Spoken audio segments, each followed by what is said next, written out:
internal reflection. Total internal reflection takes place in diamond, and diamond is known as one of the allotropes of carbon. And the critical angle, the critical angle for diamond is very small. The critical angle for diamond is very small. The critical angle for diamond is very small. Therefore, once light enters the diamond,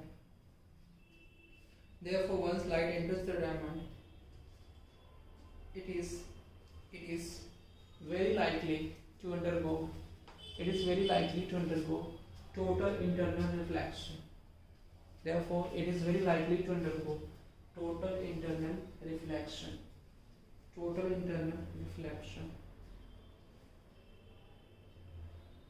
Brilliance of diamond depends on its cutting. जो diamond का brilliance होता है वो किसके ऊपर depend करेगा? Brilliance of diamonds depends on it's cutting. Diamond का brilliance जो है वो उसके कटिंग के ऊपर डिपेंड करेगा. Brilliance of diamond depends on it's cutting. Clear a point? A sparkling of diamond takes place due to multiple reflection in diamond. तो multiple reflection की वजह से जो है स्पार्कलिंग होता है डायमंड का. Clear a point? So this is all about the case of diamond. Next part I am going to discuss with all of you atmospheric refraction. Atmospheric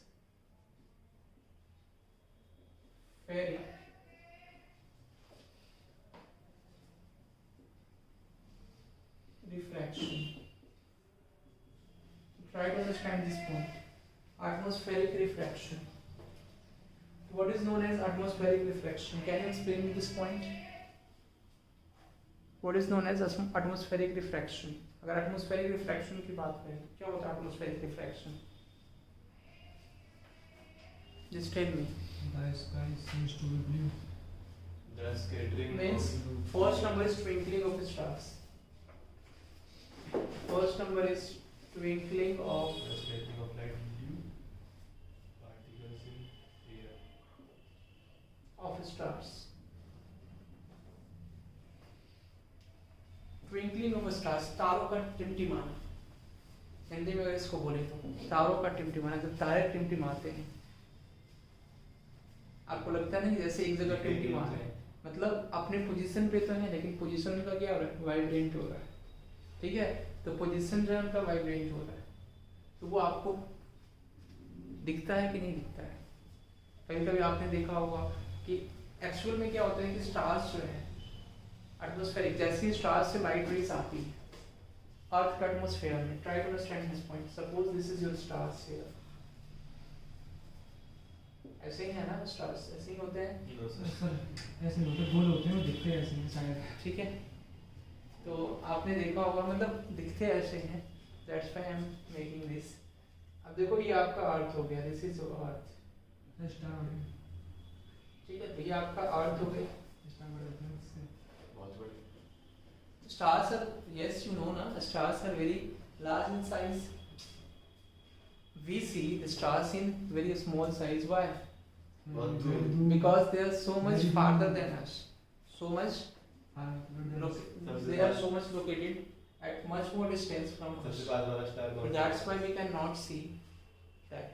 तो सबसे पास स्टार ठीक कौन सा है है, हमारा? और यहाँ पे पढ़ो. ज्योग्राफी अभी नहीं पढ़नी, अभी हम इसका बता रहे हैं. ज्योग्राफी में आप जा रहे हैं. ठीक है, ठीक है.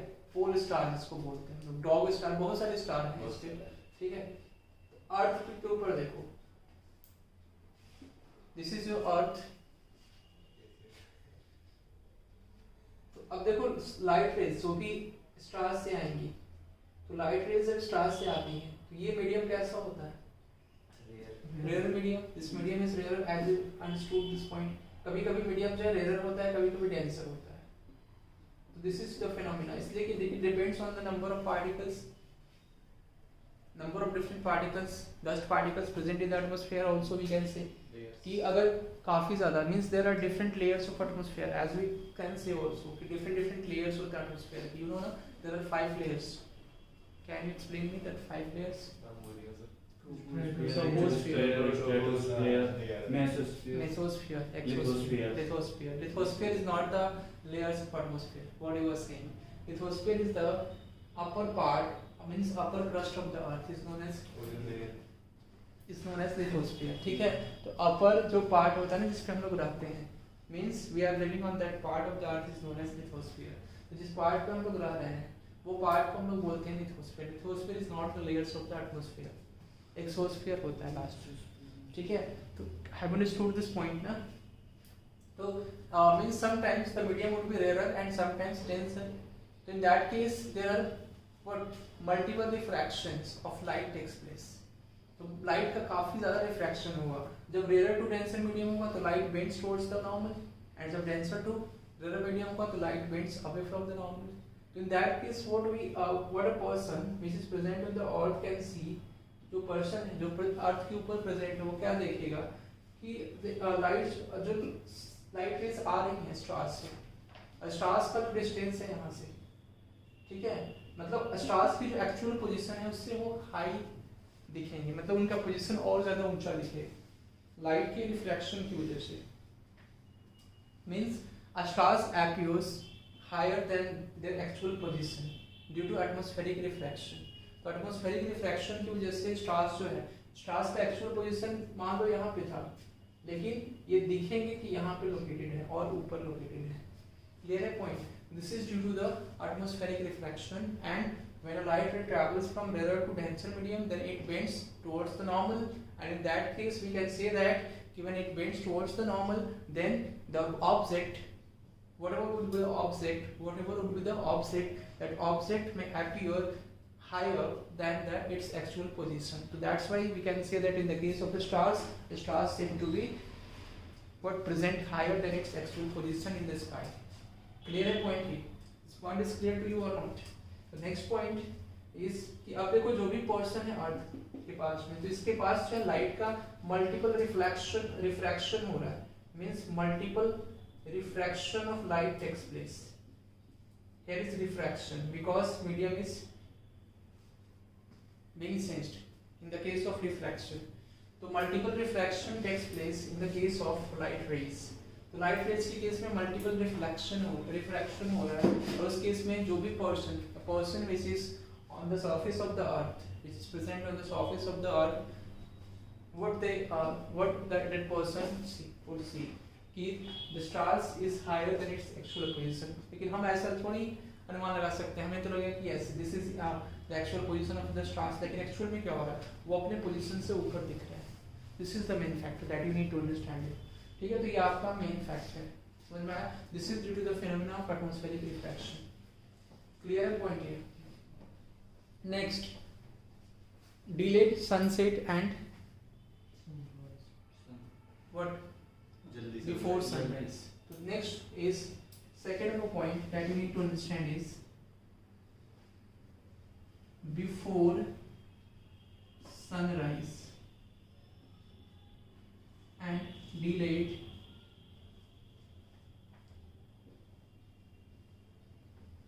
sunset.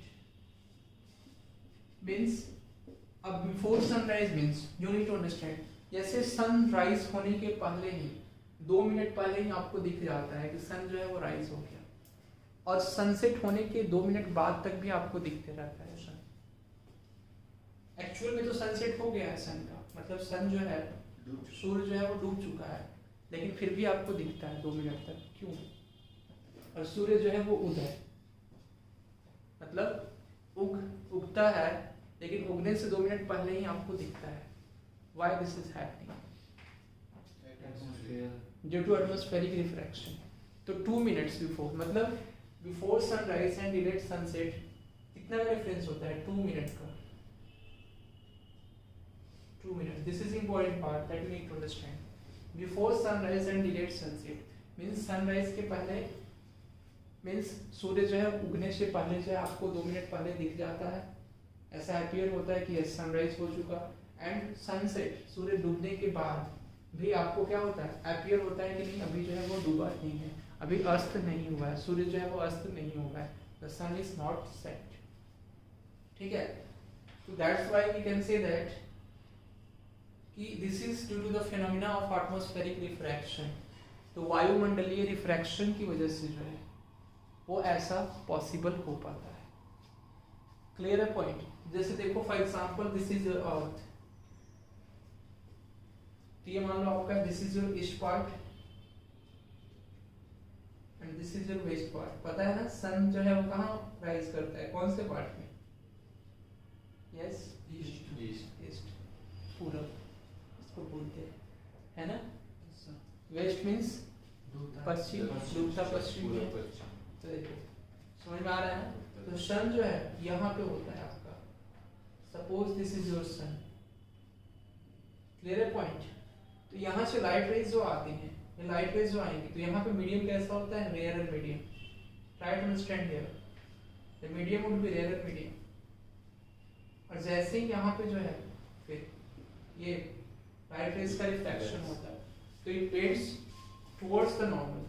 ये क्या होता है? ये बेंड्स टुवर्ड्स द नॉर्मल।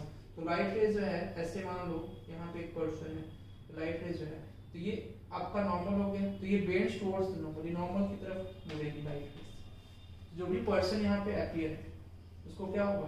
वो दिखेगा। अभी सनराइज नहीं हुआ है, ठीक है, सूर्य का उदय नहीं हुआ, लेकिन ये पर्सन को दिख रहा है कितना? 2 minute before, 2 minute before. Clear है पॉइंट? 2 minute before. तो this is your rare medium and this is your denser medium. तो डेंसर मीडियम में आपका क्या होगा? Light will bends towards the normal. Clear है पॉइंट? किसी को कोई डाउट इसमें? इसी तरह से आपका सनराइज होता है। सनसेट में क्या होगा? सेम ऐसा आपको अपीयर होगा। सनसेट में देखो सूर्य जो है वो डूब चुका है, यहाँ पे sun has been set right now, but the person who is present on the surface of the earth, what that person could see, ठीक है, क्या देखेगा वो? कि अभी भी सनसेट नहीं हुआ है, ठीक है। तो यहाँ से लाइट रेज जो आएंगी, तो सेम एज ये लाइट रेज रेयर मीडियम से आ रही है, ठीक है। यहाँ पे आपका हो जाएगा रेयर मीडियम से, यहाँ पे आपका हो जाएगा ये normal, this is your normal. तो ये क्या होगा एक्चुअली में? नॉर्मल से ये बेंड्स टुवर्ड्स द नॉर्मल, इसलिए पर्सन पे अपीयर होगा कि अभी भी सनसेट नहीं हुआ है। तो this light ray bends towards the normal, तो bend towards the normal. Why this light ray bends towards the normal? Because they passes from rarer medium to denser medium. You can see that the light ray bends towards the normal, and this is due to the phenomena of atmospheric refraction. So this is due to the phenomena of atmospheric refraction. We can see. So write down all this part before sunrise and later sunset. तो लिख next लिखो atmospheric refraction. तो लिखो इसमें कुछ points. The atmospheric refraction takes place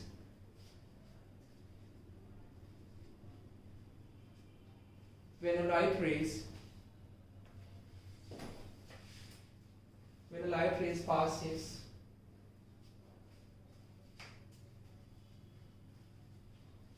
through a different layers of atmosphere, having varying densities,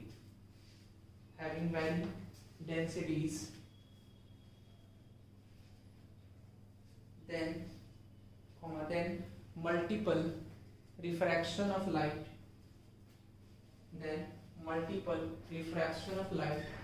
takes place.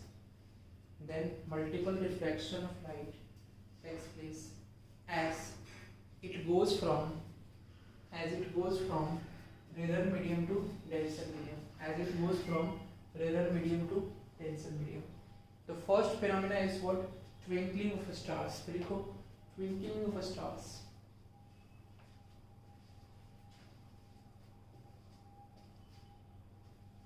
Twinkling of stars is due to the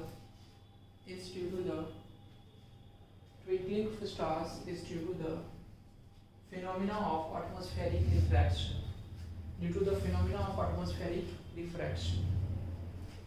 जल्दी fast लिखो, due to the phenomena of atmospheric refraction. Have you written all that? No? Due to the phenomena of atmospheric refraction, the star seems to be higher. The stars seem to be higher than its actual position when it seemed to be when it seemed from the when it seemed from the when it can be seen from the person over the surface of the earth. Person over the surface of the earth. Person over the surface of the earth. As the light ray goes from rarer medium to denser medium, that's why we can say that the person is present over the surface of the earth. ठीक है? What that person absorbed. The light means the twinkling of stars takes place here, and the light ray goes from rarer medium to denser medium.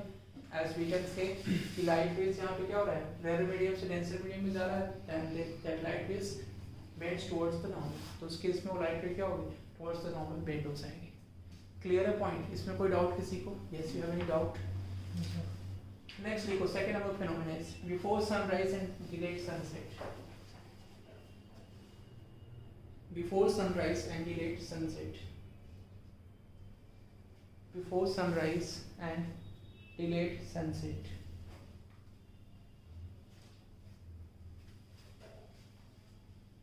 The sun appears to be rising before 2 minutes than the actual sunrise.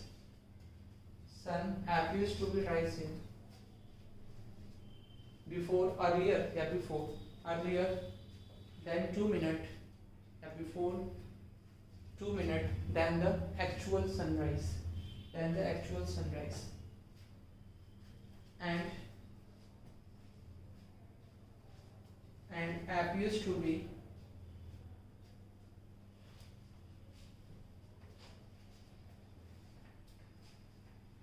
two minutes after sunset before the actual sunset.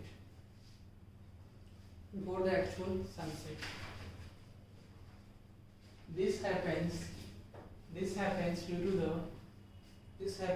the phenomena of atmospheric refraction. This happens due to the phenomena of atmospheric refraction. तो ये जो atmospheric refraction के phenomena से होता है. You can draw this diagram by this way. When a light rays passes from rarer medium to denser medium, then it bends towards the normal, and in this case we can say that a person which is present over the surface of the earth can see the sunrise before 2 minutes than the actual sunrise, and a person who is present over the surface of the earth can see the delayed sunset of 2 minutes before the actual, after the actual sunset, we can say. The next point of this I am going to explain. Yes, टूटता तारा जो है वो भी आप बोल सकते हो. Due to the atmospheric refraction, you can say the position of the stars change. Position of the stars could change due to the atmospheric refraction, and the colors of the sky is blue.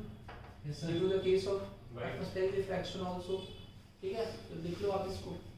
The sky appears blue due to atmospheric refraction, and the position of the stars also seems to be changing due to the phenomena of atmospheric refraction. Have you understood this point?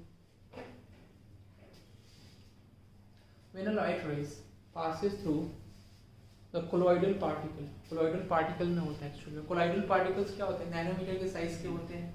तो means in the case of, we can say that in the case of that कि the case of colloidal particles, when a light rays collides with that particles, then it is scattered into different directions. तो different directions में क्या होता है? Scattering होती है light की.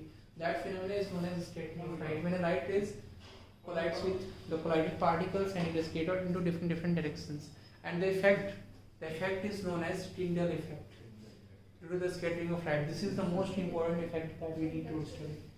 Tyndall effect is the most important effect. तो colloidal particles में क्या होता है? The path of light is visible or not. So for example, this is your colloidal particles या colloidal solution. तो colloidal solution में क्या होता है आपका? Colloidal हम बताए थे ना आपको 3 types of बताया था आपको मिक्सचर के बाद जो है एक बताया था आपको सॉल्यूशन, सस्पेंशन और एक कोलोइड। तो कोलोइड में क्या होता है, पार्टिकल्स जो होते हैं, particles are so small in size that we cannot see it with our naked eyes in the case of colloidal. So when a light ray passes through this solution, colloidal solution, means colloidal particle is present in this, ठीक है। So when a light ray travels along this colloidal particles, then it is scattered. It is scattered into different directions. Clear a point? In different directions. Then in this case we can say that this phenomenon is known as scattering of light, and the effect which is present here is known as Tyndall effect. Clear a point? तो इस effect को हम लोग बोलेंगे कि Tyndall effect होगा। कोई doubt इसमें?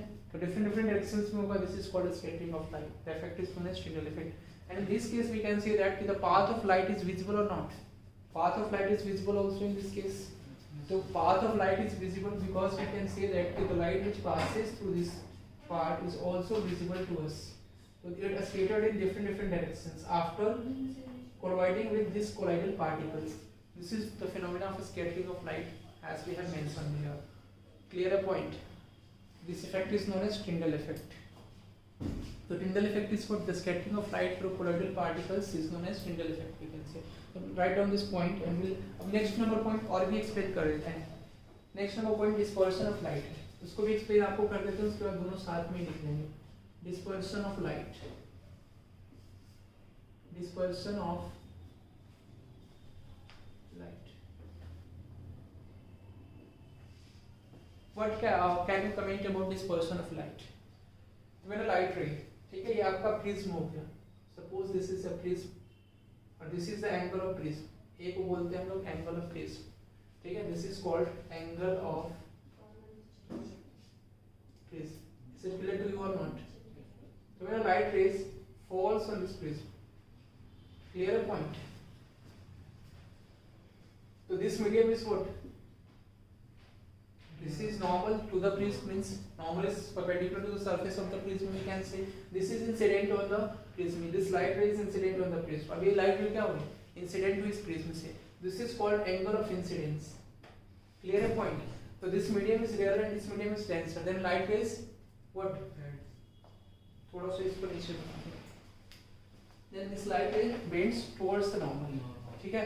तो इस केस में light ray किधर जाएगी? Towards the normal bend. Clear point. So this light ray bends towards the normal. So here you can see that this light ray is incident here. This light ray is incident here, and this is I, angle of incidence.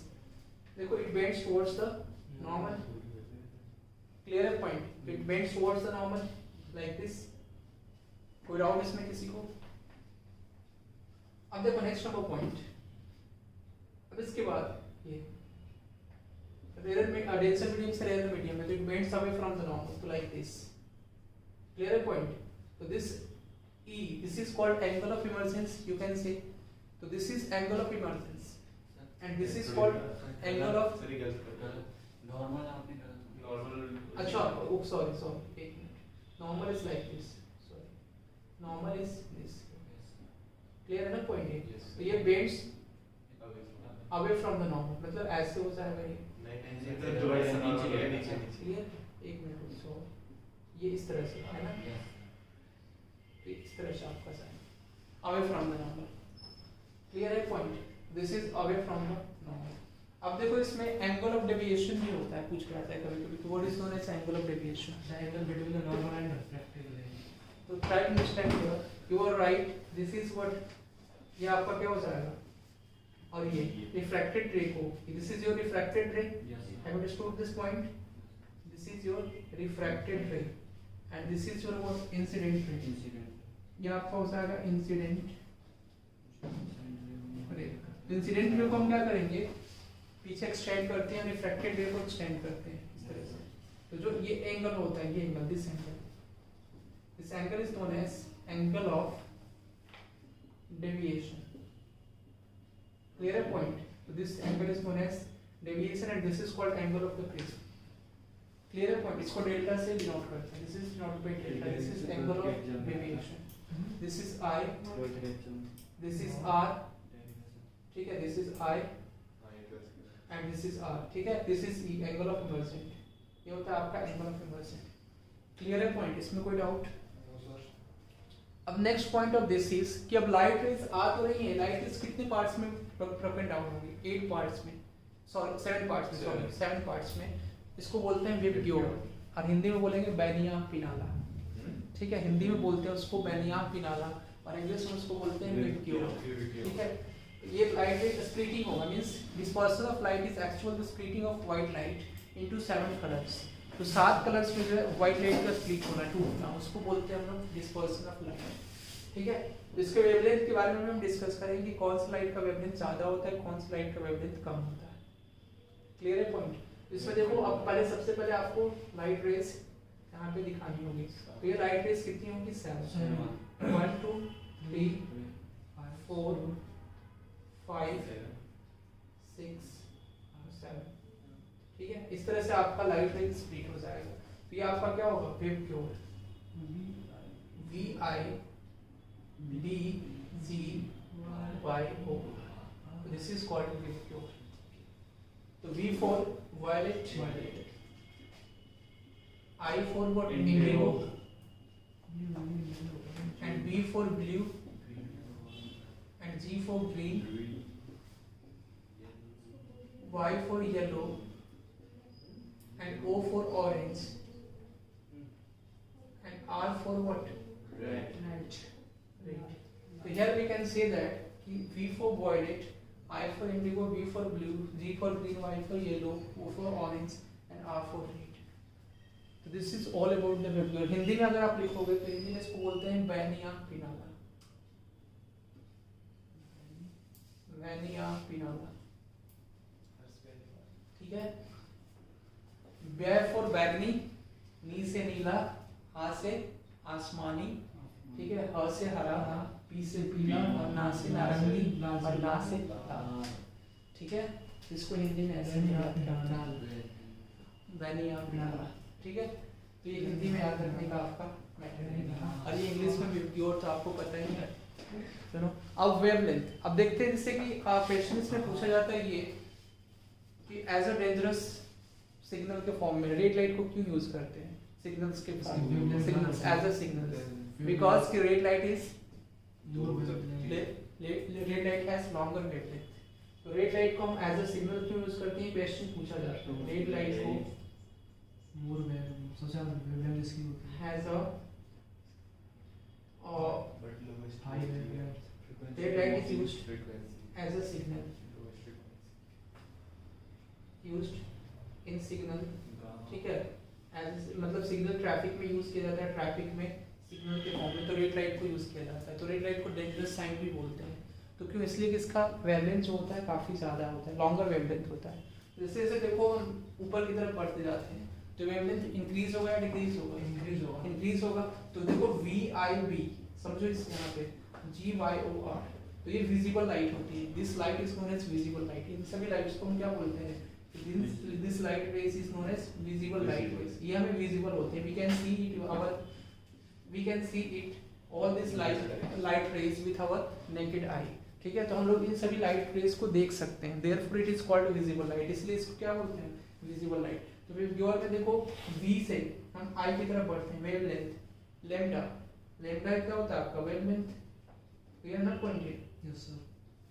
तो wavelength जो है वो increase होगा, means V जो है, V का क्या होगा? सबसे कम होगा, फिर I, फिर B, G, Y, O, R। जैसे जैसे हम बढ़ते जाएंगे वेवलेंथ क्या होगा? इंक्रीज होते जाएगा। What about frequency? फ्रीक्वेंसी के अगर बारे में पूछा जाए, फ्रीक्वेंसी क्या होगा? Mu increases, H is equal to, मतलब एनर्जी आपका क्या होता है? अब एनर्जी के बारे में हम देखेंगे कि एनर्जी कौन से लाइट रेज का ज्यादा होगा। E is equal to SC upon lambda होता है आपका, ठीक है। E is equal to SC upon lambda. अगर म्यू की वैल्यू पूछे तो म्यू क्या होता है? फ्रीक्वेंसी डायरेक्टली प्रोपोर्शनल होता है लैम्डा के या इनवर्सली प्रोपोर्शनल होता है? इनवर्सली या डायरेक्टली प्रोपोर्शनल? किसकी लैम्डा के फ्रीक्वेंसी इनवर्सली। हाँ, तो म्यू होता है आपका C by lambda. Frequency is equal to C by lambda. C is the speed of light upon lambda is the wavelength. So mu is equal to C upon lambda. The frequency is inversely proportional to the wavelength. We can say mu is inversely proportional to wavelength because you know that ना c is the speed of light in vacuum 3 to 10 power 8 metre पर second, तो ये आपका speed of light है vacuum में। Clear है point? तो means frequency क्या होगा आपका, डिक्रीज होगा। कोई डाउट इसमें? वेवलेंथ आर का जो है वो सबसे ज्यादा होगा, longer wavelength, that's therefore we can see that say that कि red light is used as a signal in signal traffic. Clear है पॉइंट? तो this is all about the dispersion of light. Dispersion of light says that the splitting of white light into 7 colours. तो write down this point, first point scattering of light में लिखो, उसके बाद हम dispersion of light लिखेंगे, ये आपको बनाना भी है, this is very much important, इससे क्वेश्चन एग्जाम में आते हैं। Scattering of light,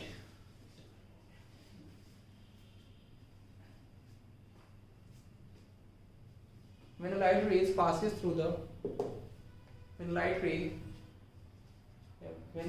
rays passes through the colloidal particles in a colloidal solution, then it is scattered into different directions.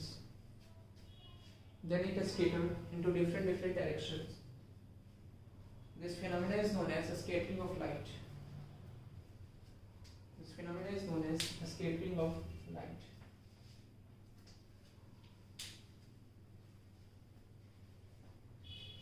What is colloidal solution या colloidal particles? Colloidal particles are so small in size that is we can say that the range of that particles would lie in the nanometer range.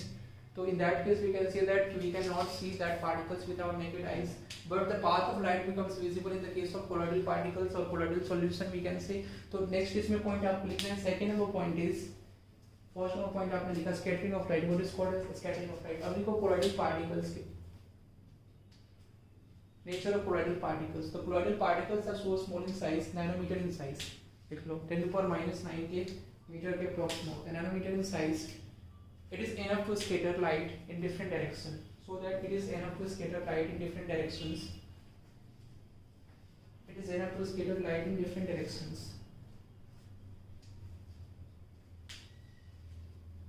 Next, the path of light becomes visible in the case of colloidal particles and colloidal solution. The path of the colloidal solution, the path of light becomes visible. Here a point is second number point. Third number point is,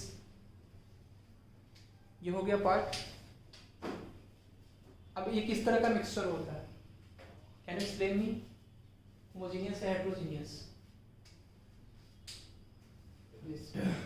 Heterogeneous. Yes. The colloidal particles is a heterogeneous mixture, right? On this point also, third number point.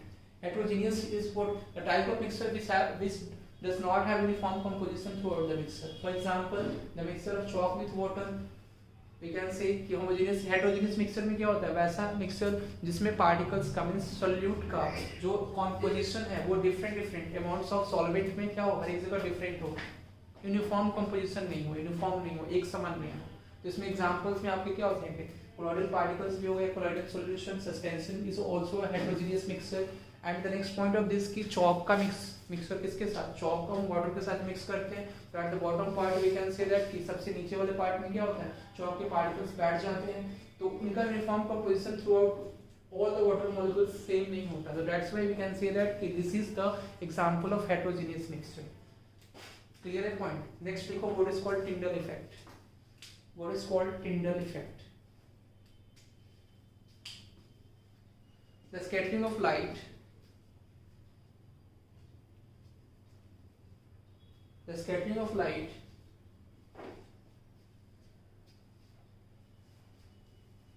from the colloidal particles in colloidal solution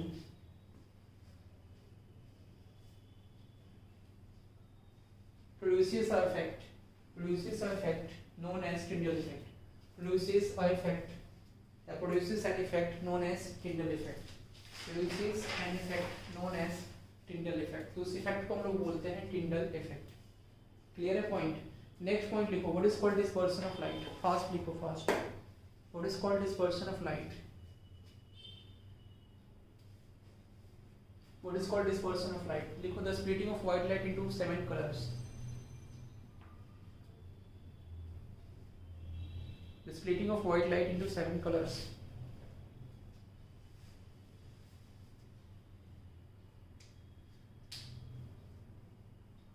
when it passes through over a prism, मतलब through a prism, prism के through pass करेंगे तो आपका क्या होगा, dispersion of light इसमें हो जाएगा।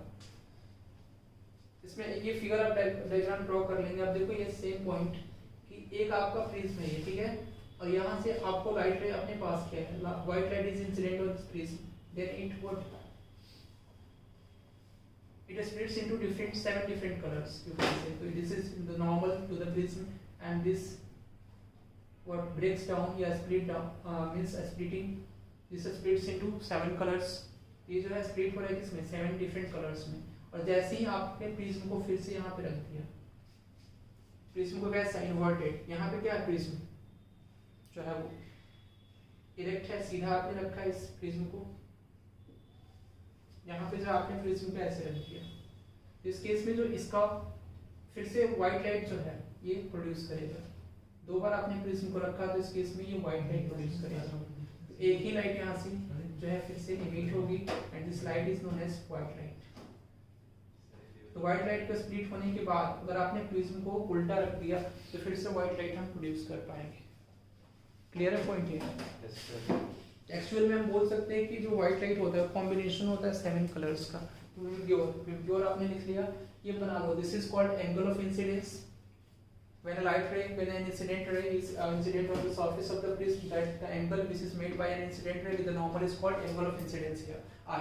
Next point is this कि angle of refraction आपको लिखना है। तो angle of refraction as you know, the angle made by a reflected ray, मतलब refracted ray with the normal is known as angle of diffraction। This is called angle of emergence, इसको बोलेंगे हम लोग angle of emergence, and this ray is known as emergence, and इस ray को हम लोग बोलते हैं emergent ray। This ray is known as emergent ray, and this ray is known as refracted ray। Clear है point? ये ray को बोलते हैं लोग refracted ray। तो what is known as emergent ray? Emergent ray is the angle, means what is known as angle of emergence? The angle which is made by an emergent ray with a normal is known as angle of emergence, and in this case we can say that angle I is equal to angle E, means angle of incidence is equal to angle of emergence। Clear point? What is angle of deviation? The angle of emergence को आप क्या करोगे? Angle of emergence को जो है वो आप जो है पीछे मीन्स बैकवर्ड साइड में एक्सटेंड करोगे और इसको जब मिलाओगे तो the angle which would be formed will be the angle of deviation। ये एंगल आपका क्या हो जाएगा? Angle of deviation. एंगल इसमें बनेगा। जैसे ही ये देखो इंसिडेंट रे को भी आप पीछे जो है वो लाओगे, आवर्ती किरण जिसको बोलते हैं, और इमरजेंस रे को भी आप पीछे जो प्रोड्यूस करोगे तो ये एंगल आपका हो जाएगा एंगल ऑफ डेविएशन। क्लियर है? और ये आपका रेड लाइट, आपको पता होगा कि रेड लाइट का वेवलेंथ क्या होता है? ज्यादा होता है। फ्रीक्वेंसी मतलब v से r की तरफ बढ़ेंगे तो वेवलेंथ क्या होगा? इंक्रीज होगा, फ्रीक्वेंसी डिक्रीज होगी, बिकॉज वी नो दैट कि E is equal to SC upon lambda, mu is equal to what? C upon lambda। तो mu is inversely proportional to the wavelength। Here we can say that कि frequency क्या होगी? Inversely proportional हो जाएगी wavelength की। तो जिस light rays का wavelength ज़्यादा होगा उसकी frequency क्या होगी? कम होगी। And this light rays is known as visible light rays because all these light rays is visible to us। ठीक है? Clear point? Next point।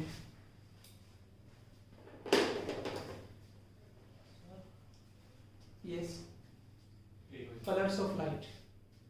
क्या? अच्छा, तो ये आपने कर लिया ना पूरा? ठीक है, मैंने पूरा निशान आ गया क्या?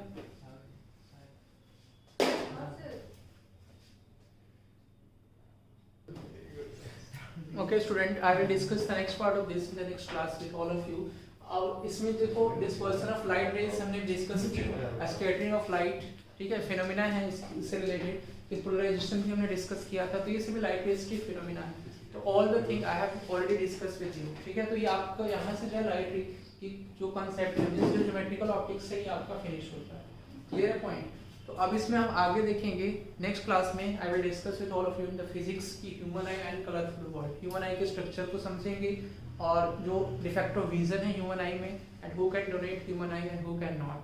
ठीक है, ये भी देखेंगे कौन जो है डोनेट कर सकता है ह्यूमन आई को और कौन नहीं कर सकता है डोनेट। और जो कैटरैक्ट है, ये भी जो आई से रिलेटेड डिजीज है उसको भी हम लोग देखेंगे नेक्स्ट क्लास में हम लोग पढ़ेंगे। क्लियर है पॉइंट? ओके। है।